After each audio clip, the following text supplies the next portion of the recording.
Бројете важно, што персонал, јас не дава, јас не што да знам. Никаде не стоеше компонента за заштита од пожар. Никаде, уопште никаде не стоеше. Еден од понудувачите имаше сертификат за заштита против пожар и тоа беше од категорија F, значи што е најниската. Да се правеше како што треба, немаше да дојде, можеби пожар ќе имаше, ама немаше да изгоре толку брзо и да умира 14 наши сограѓани.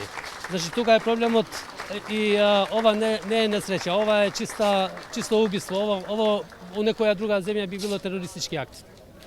Сметате дека треба да има повторно судење? Секако дека треба да има повторно судење и треба да се судат тие вистинските кривци, почнувајќи од екс-министерот Венко Филипче, Љубомир Јовевски, јавниот правобранител кој ги сокрил фактите и значи дал друга насока на судењето, и исто така Кочо Анѓушев кој значи е изведувач на работите. Јас верувам дека и екс-премиерот Заев до декаде е одговорен. Ова е жалосно, предмети да се држат по 3 години, по 4 години, непроцесирани предмети во правосудство, во обвинителство, тоа е нешто невозможно и неразбирливо.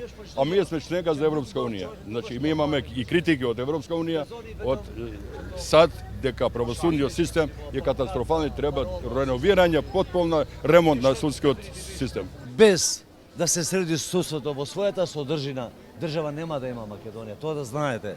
Значи вие можете секој ден да дојдете, ние да дојдеме секој ден, но сите заедно, ова нека биде почеток. Цела Македонија треба да реагира. Ова се случило во Тетово, така? Може да се случи сегде.